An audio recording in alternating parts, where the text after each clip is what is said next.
고린도전서 15장 31절 32절 시작. 형제들아, 내가 그리스도 예수 우리 주 안에서 가진 바 너희에 대한 나의 자랑을 두고 단언하노니 나는 날마다 죽노라. 내가 범인처럼 에베소에서 맹수로 더불어 싸웠으면 내게 무슨 유익이 있느뇨? 죽은 자가 다시 살지 못할 것이면 내일 죽을 터이니 먹고 마시자 하리라. 아멘. 예, 성도 여러분 안녕하셨습니까? 안녕하세요. 예, 우리 온라인으로 예배드리는 성도 여러분, 피치니 여러분도 반갑습니다. 예, 오늘은 나는 날마다 죽노라 하고 고백하신 사도 바울의 그 고백을 함께 나누고자 합니다. 하나님을 믿는 우리들, 하나님을 마음을 다하고 뜻을 다해서 믿고 또 하나님의 뜻을 쫓고자 하는 우리들에게 가장 요구되는 그런 마음의 자세가 바로 이 말씀입니다. 나는 날마다 죽노라. 다른 말로 하면 올바른 신앙, 하나님이 기뻐하시는 신앙생활을 하려면 날마다 죽어야 된다라는 겁니다. 이게 신앙생활의 대강령이다. 이렇게 말씀을 드릴 수가 있어요. 여러분 마음에 이 말씀을 품고 신앙생활을 하는 겁니다. 우리 신앙생활은 날마다 죽는 신앙생활이에요. 우리가 구원을 받을 때에도 죽어서 자기의 오름이나 자기의 생각이나 자기 계산에 대해서 죽어서 우리가 죄사함을 받은 겁니다. 그러니까 죄사함 받고 거듭날 때에도 자기를 부정해야만 진리의 복음으로 거듭날 수가 있고, 거듭난 후에도 날마다 매 순간마다 자기를 부정해야만 올바른 믿음의 사람으로 살아갈 수가 있습니다. 그러니까 저와 여러분들은 이 말씀을 문설주에도 붙이고 팔뚝에도 꿰매고 이마에도 붙이고 살아야 됩니다. 신앙인은 날마다 죽는 겁니다. 정말 기억하십시오. 나는 날마다 죽노라. 이것이 하나님 앞에 올바르게 신앙생활을 하고자 하는 그런 신앙인의 대강령이다. 대강령. 나는 날마다 죽노라. 언제든지 자기를 부인하고 하나님의 말씀을 붙드는 것이다. 이 날마다 죽는다는 건 그런 것입니다. 자기를 부인하는 겁니다. 예수님께서 제자들을 향해서 너희가 나의 제자가 되리거든 자기를 부인하고 자기 십자가를 지고 쫓을지니라.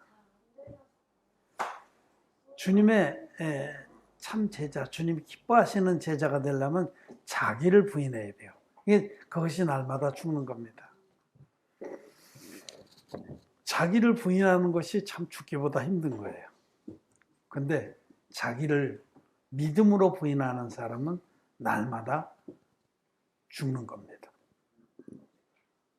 그렇게 날마다 죽는 사람은 주님의 그 생명이 충만한 가운데 새 생명으로 날마다 더 충만하게 삽니다. 예수님께서 요한복음에 보면 생명을 얻고 더 풍성하게 하려 함이라. 우리가 죄사함 받고 영생의 생명을 얻었지만은 그 영원한 생명이 그냥 별반 자기 삶 가운데 빛을 발하지 못하고 힘을 쓰지 못하는 경우가 많습니다. 그런데 죄사함을 받을 때도 우리는 자기를 부인해야 죄사함을 받고 거듭나고, 죄사함 받은 후에는 더욱더 자기 생각을 부인해야만 주님이 우리 안에 켜주신 그 진리의 빛이 빛을 환하게 비칩니다. 기드온의 300군사가 용사가 횃불을 켜서 질그릇 안에 다 감추고 있는 동안 빛이 발하지 못했는데, 기드온이 군호를 내리자 나팔을 불고 소리를 치자 그 항아리를 깨뜨렸어요. 그러자 항아리가 깨지고 나니까 빛이 100%다 발산했던 것처럼 우리 자기의 생각, 자기의 계산, 육신의 것들이 깨질 때에 우리 안에 켜주신 그 진리의 빛이 환하게 빛을 발하는 겁니다. 자기 생각에 갇혀있는 사람은 주님이 빛으로 거듭나게 하셨지만 빛이 있는가 없는가, 빛이 잘 삐져나오질 않아. 거기 바로 주님께서 우리에게 날마다 죽으라고 말씀하신 겁니다. 여러분, 우리는 죄사함을 받고 거듭날 때에도 자기 생각, 자기 계산, 자기의 어떤 고집, 이런 것들을 꺾어버려야만 거듭날 수가 있습니다. 저는 진리의 복음을 많은 이들에게 전해서 여러분도 전하고, 우리 하나님 교회가 성경대로를 지금 전하고 있습니다. 누가 뭐라고 비난하든 우린 내가 하나님께 좋게 하랴, 사람에게 좋게 하랴, 그렇게 바울이 말했던 것처럼, 또 사도행전에 보면 베드로도 미문 곁에 있는 안진뱅이를 일으킨 후에 붙잡혀가서 막 치도권을 당하고 겁박을 당했어요. 나가서 다시는 이 도를 전하지 말라. 그럴 때 베드로 사도도 그런 똑같은 말씀을 했어요. 우리가 사람들 앞에서 너희 말 듣는 것이 옳은지, 하나님 말씀 듣는 것이 옳은지 너희가 판단하라.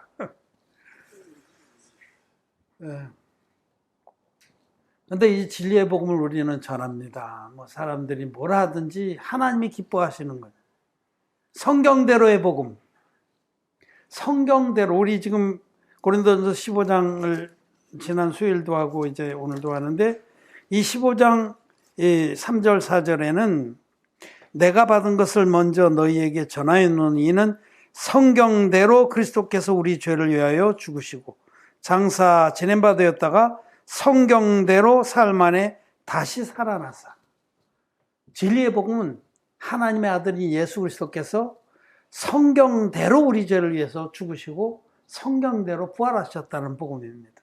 이 복음을 바울은 주님께로부터 받았고 이 복음을 전했습니다. 성경대로의 복음. 그래서 우리가 전하는 복음이 바로 사도들이 전했던 동일한 복음, 성경대로의 복음이다. 사도들이 주님께로부터 직접 받았던 원형의 복음이다. 그래서 우리는 원형복음 선교 아닙니까? 원형복음 선교. 참 좋은 이름을 우리에게 주셨어요. 선명하고. 또 우리가 전하는 복음이 성경대로의 복음입니다. The Gospel according to the Scriptures. 성경대로의 복음. 이 본문에 있는 거예요. 성경대로 예수님께서 성경대로 우리 죄를 위해서 죽으셨다. 그때 말씀하는 성경은 구약이거든요. 구약에 기록된 속죄제사의 방법대로, 구약의 속죄제사 안에 우리의 구원이 계시되어 있거든요. 그 속죄제사는 반드시 세 가지 조건이 충족되어야 됩니다. 반드시. 이 중에 하나라도 충족시키지 못하면 그건 불법 제사예요. 성경대로의 제사가 아닙니다.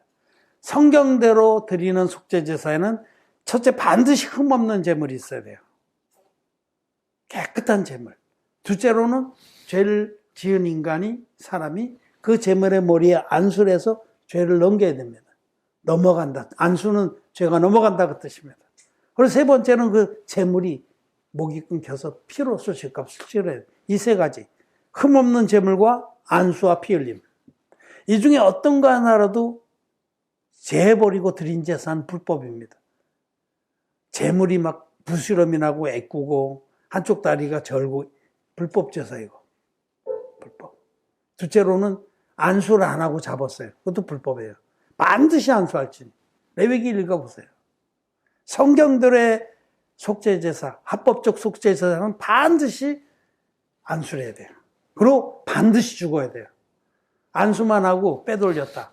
하나님께서 연락하지 않습니다. 그런데 성경은 이와 같이 구약에 기록된 성경에 기록된 말씀대로 우리의 죄를 속하러 오신 구원자가 계신데 그분이 하나님의 아들 예수 그리스도입니다. 예수님께서 하나님이신데, 성자 하나님이신데 우리와 똑같은 육신을 입고 이 땅에 오셔서 당신의 몸으로 한 영원한 제사를 드려주셨습니다. 그래서 예수님은 하나님의 아들이기 때문에 흠없는 제물이에요. 하나님의 어린 양이에요. 그 예수님이 인류의 대표자인 세례요한에게 요단강에서 안수 형식으로 세례를 받으셔서 전 인류의 죄를 당신 몸에 단번에 짊어지셨습니다. 성경은 이 사실을 밝게 기록하고 있어요. 마태복음 3장 15절에 이제 허락하라. 이제 너는 내 머리에 손을 얹어라. 예수님께서 세례요한에게 준엄하게 명령을 하셨습니다. 이제 허락하라. 우리가 이와 같이 해. 너는 내 머리에 손을 얹고 나는 네 안수를 받아서 물에 푹 잠겼다 일어남으로써 이 안수가 인류의 대표자인 세례요한이 예수님 머리에 베푼 안수의 세례가 전 인류의 죄가 예수님께 단번에 넘어간 능력의 세례입니다. 그 세례로 예수님은 세상 죄를 지고 가는 하나님의 어린 양이 됐어요. 그래서 요한복음 1장 29절에 보라 세상 죄를 지고 가는 하나님의 어린 양이로다 라고 세례요한이 예수님을 가리키며 증거하신 그 증거는 세례받은 이튿날에 있었습니다. 세례요한이 그 요한복음 1장 29절에 이튿날 예수께서 요한에게 나오심을 보시고 요한이 말하기를 보라 세상 죄를 지고 가는 하나님의 어린 양. 어제 세례받을 때 세상 죄가 예수님께 다 넘어갔다라는 확증입니다. 예수님의 세례가 구원의 표입니다. 구약의 흠없는 제물에게 안수 안 하고 잡았다. 그럼 불법이듯이 오늘날 기독교인들이 믿는 예수님은 성경에 기록된 우리의 모든 죄를 없애오신 예수님이 아닙니다. 그건 다른 예수입니다. 세례 안 받고 십자가에 돌아가신 그 십자가의 피만으로 구원자의 자리에 오른 예수는 다른 예수입니다. 사도 바울은 아주 준엄하게 이 고린도 후서 11장에서 그건 다른 예수다.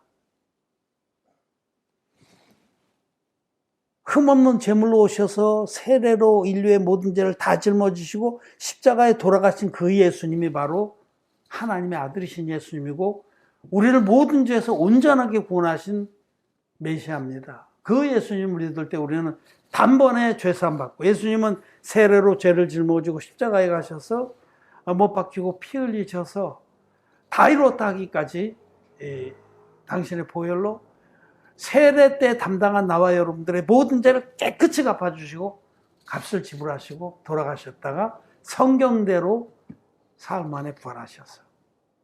누구든지 예수님이 드리신 한 영원한 제사를 온전히 믿는 성령의 증거와 물의 증거와 피의 증거를 온전히 믿는 성경대로의 복음을 믿는 영혼은 값없이 죄사함 받고 의인으로 거듭나게 하셨습니다.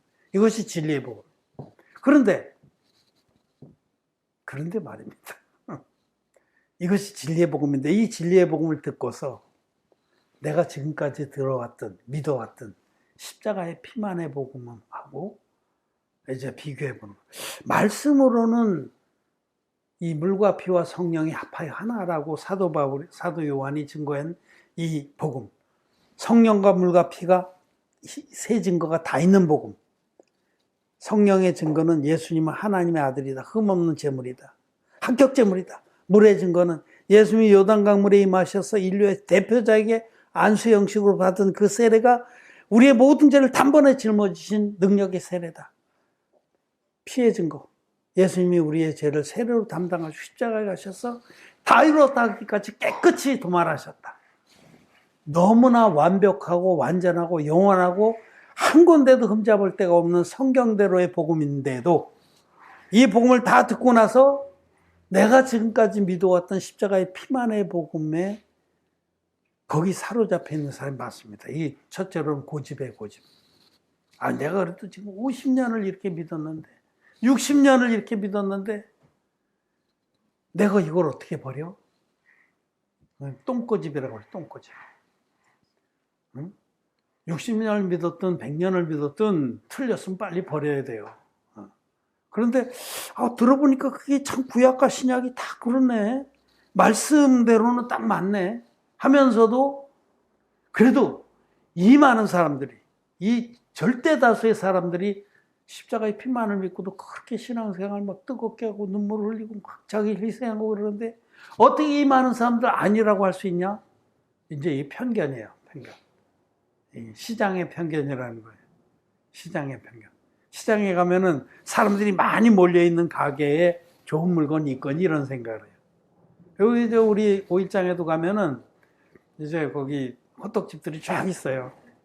근데 유독 어떤 집에만 사람이 많아. 그럼 사람들이 가다가 이 집이 맛있겠지 하고 거기 가서 씁니다. 그래서 되는 집은 더 되고 안 되는 집은 안 돼. 이게 시장의 편견이에요. 사람들은 숫자가 많이 지지하고 옹호하는 것이 진리고 좋은 거라고 이런 편견을 가지고 있습니다. 보통 맞기도 해요. 식당 같은 경우는 좀 맞기도 맞아. 여기 어디 새로운 지역에 가서 차 타고 점심 먹을 때 되면은 어느 집에 이렇게 들여다보면 손님이 없어. 그러면 안 돼요. 이 집은 맛없나 보다. 그래서 손님 많은 집 있으면 여기 그래도 아직 사람 입은 다 비슷비슷하니까 손님 많은 집 그런 건 이제 좀 그래도 타당성이 있는데 이 진리에 관해서는 그렇지 않습니다. 여러분, 내가 이 거의 99.999%가 십자가의 피만을 믿고도 그렇게 뜨겁고 그렇게 막 여러분 십자가의 피만 믿으면 죄사함 못 받습니다. 죄가 그냥 왜냐하면 진리의 말씀으로 내 죄가 넘어간 이 세례의 능력을 말씀으로 확인 못하기 때문에 십자가의 피만 믿는 그런 기독교인들은 기독죄인입니다. 거듭 못난 자들이에요. 거듭났다는 것은 죄인이 의인된 역사인데 그 꿈에도 못 꿔요. 의인된다는 건 정말 언감생심 꿈도 못 꿀 일이에요. 의인된다. 그러나 하나님의 말씀을 물과 피의 성령을 온전히 받아들이는 그런 사람들은 마음에 흰눈같이 죄사함 받습니다. 이사야서의 약속대로 너희 죄악이 주홍 같을지라도 눈과 같이 헤어질 것이요 진홍 같을지라도 양털같이 되리라. 그 약속이 이루어집니다. 저는 또 우리 성도들은 예수님께서 물과 피의 복음으로 물과 피로 임하셔서 우리를 모든 죄에서 흰눈같이 깨끗한 의인으로 구원하셨다는 이 말씀을 믿습니다. 그런데 대부분의 기독교인들은 이 진리의 말씀을 듣고도 이 시장의 편견에 사로잡히는 거예요. 이 많은 사람들이 그럼 지옥 간다는 말이냐? 그 생각에 딱 사로잡히면 설마 그렇게 하실까? 그렇게 합니다. 죄의 삭은 사망입니다. 하나님은 죄는 반드시 지옥 보냅니다. 그런데 이 진리 앞에서도 자기 생각을 고집하는 거예요. 편견을 고집하고 내 생각, 내 오름. 내 오름을 끝까지 붙들고 늘어진다는 거죠. 또 더 나가서는 내가 이 복음이 맞는 것 같긴 맞는 것 같은데 만일 내가 이 복음을 쫓는다면 십자가의 피만의 복음은 아니다라고 해야 되는데 여러분 진리는 두 개일 수가 없잖아요. 진리 하나입니다. 물과 피와 성령이 합하여 하나니라고 사도 요한은 이 원형의 복음을 분명하게 말씀하셨어요. 증거하는 이가 셋이니 성령과 물과 피라. 또한 이 셋이 합하여 하나니라. 요한일서 5장 8절에. 그런데 성경은 분명히 이렇게 말씀하지만 나는 그냥 물은 빼버리고 피만 믿을래. 지금까지 이렇게 믿어왔고.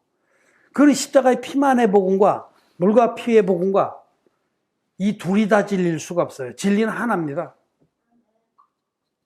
그럼 하나를 택하면 하나는 버려야 되는 거예요.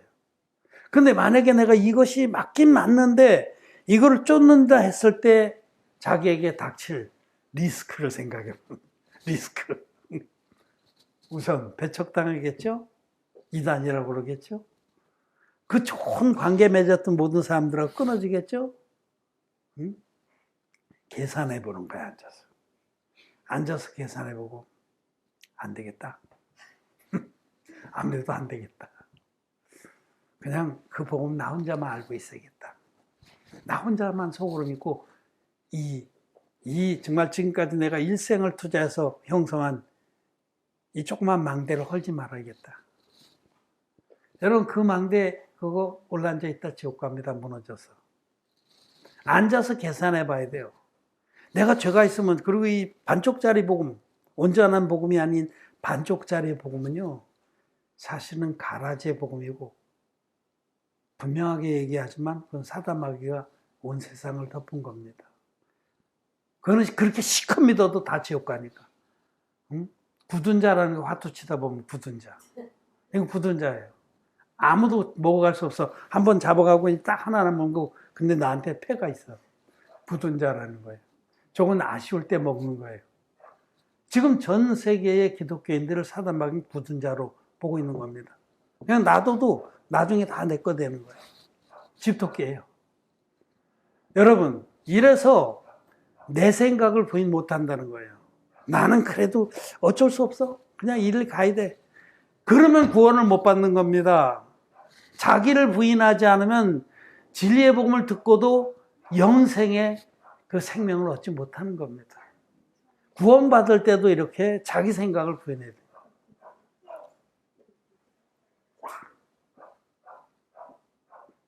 열왕기 하에 보면 아람 군대가 이스라엘 나라를 쳐들어와서 북왕족 사마리아 성을 뺑 둘러싸고 그랬던 사건이 있어요.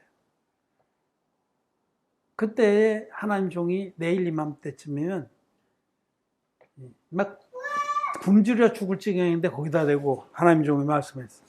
내일 이맘때쯤이면 음식이 풍성해진다. 고운 가루 한 대에 그냥 한 세계라고. 그 믿을 수 없는 얘기예요, 하나님.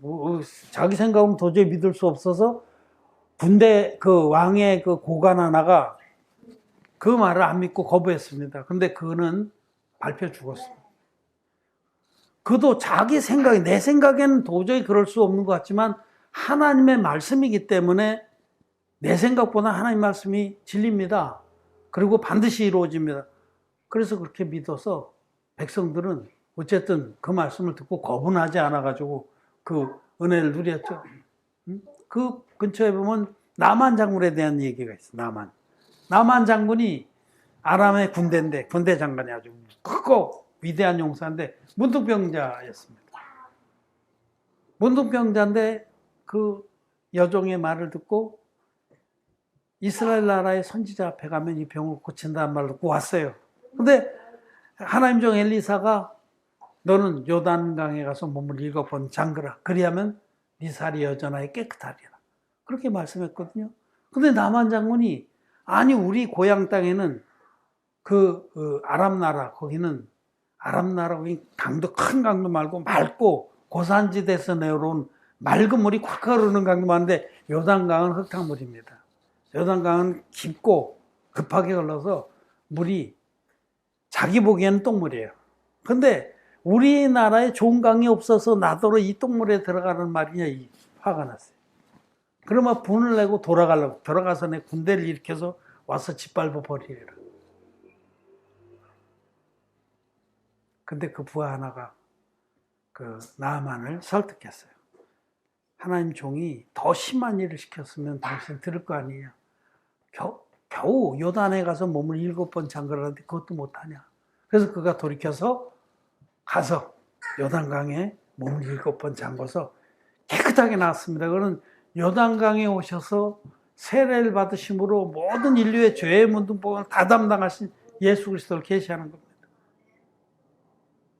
우리들도 다 남한 장군 같이 문둥병자인데 영의 문둥병자인데 요단강에 오신 예수님을 믿음으로 우리의 문둥병이 깨끗이 나은 겁니다. 그와 같이 나만 장군이 자기 생각을 끝까지 고집했다면 그는 문둥병으로 문드러져 죽은 거죠.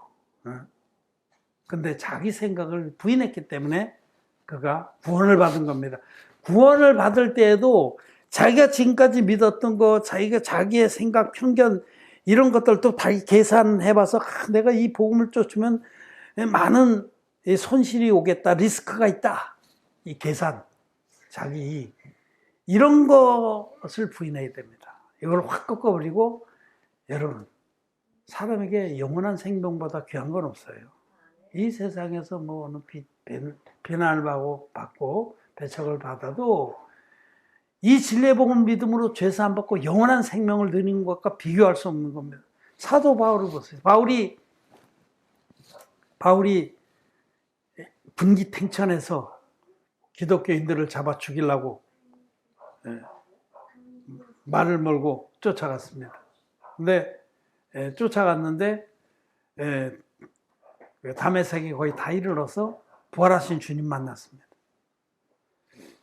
바울은 주님 만나고 그럼 주님이 지시한 대로 아나니아에 가서 복음을 들은 거예요. 그래서 성경은 뭐 안수하며 이렇게 돼 있는데 그 안수의 복음을 들은 겁니다. 그래서 정말 바울 같은 경우는 구약에 해박한 분이니까 예수님이 바로 그 약속하신 어린 양이다라는 것만 알면 그냥 복음의 분량이 다 풀리는 거죠. 눈에서 비늘 같은 것이 떨어지고 거듭났어요.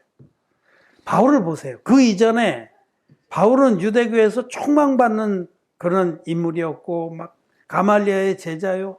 집안도 나면서부터 로마인이요. 뭐 짱짱했습니다. 모든 것이 뭐 세상에서는 부러울 것이 없었는데 이 복음을 믿고 쫓으면서 바울은 사람들의 눈으로 보면은 쫄딱 망한 거죠. 계산해 보면 참 그렇게 돼서는 안 되는 건데 바울은 담대하게 그 길을 간 겁니다. 자기를 부인한 겁니다.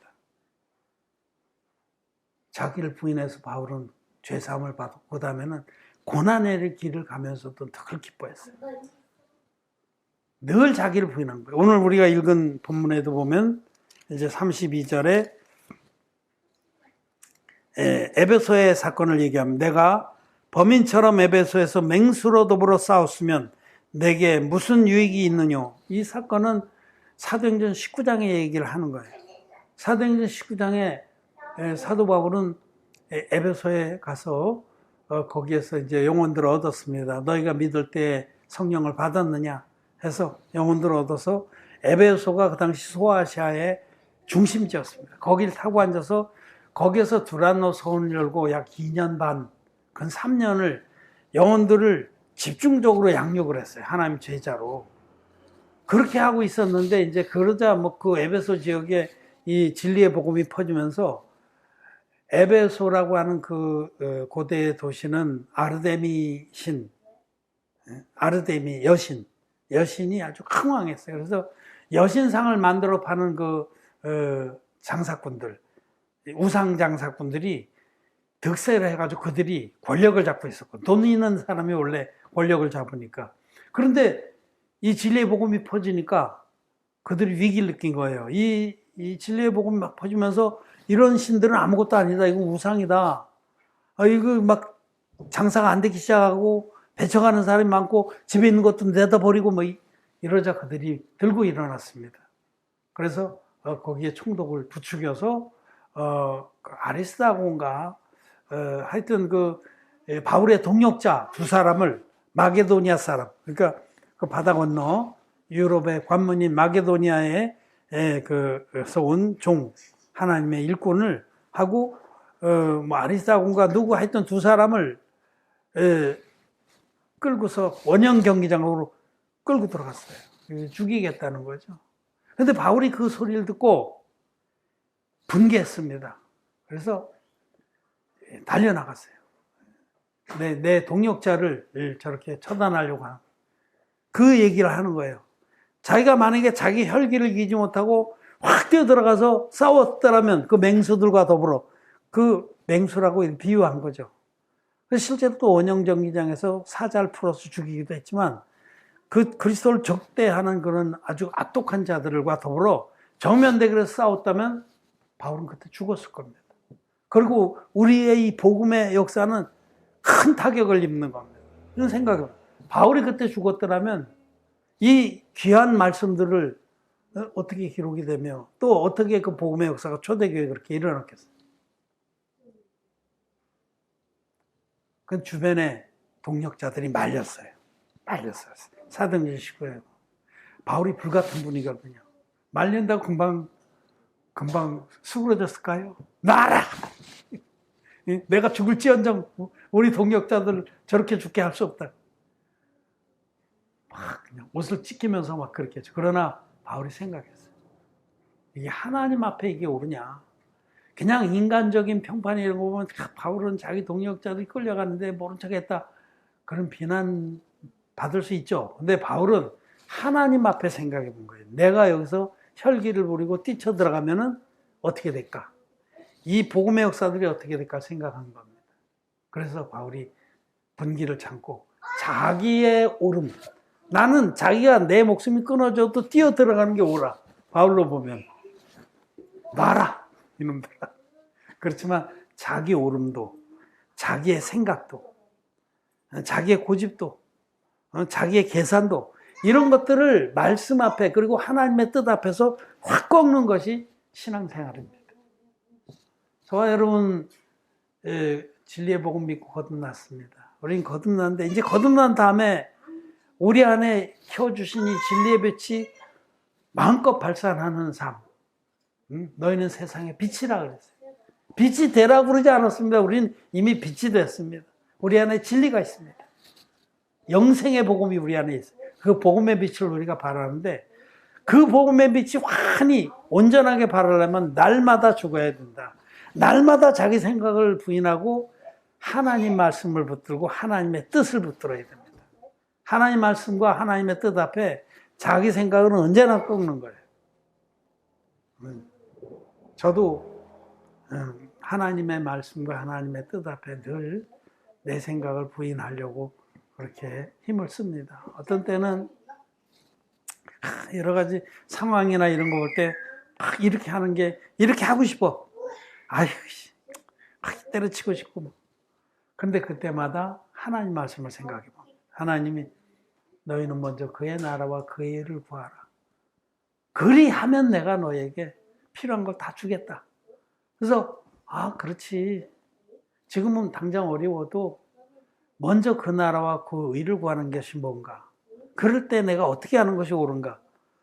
그걸 생각하고 내 생각, 내 판단, 내 계산, 내 감정, 나에게 속한 모든 것을 꺾습니다. 왜? 원래 우리 인간은 근본이 악합니다.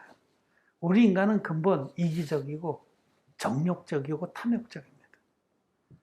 나에게는 쓸만한 것이 아무것도 없습니다. 사도 바울도 내 안에 곧 내 속에는 선한 것이 거하지 아니하는 줄 내가 아노니, 그렇게 고백했죠.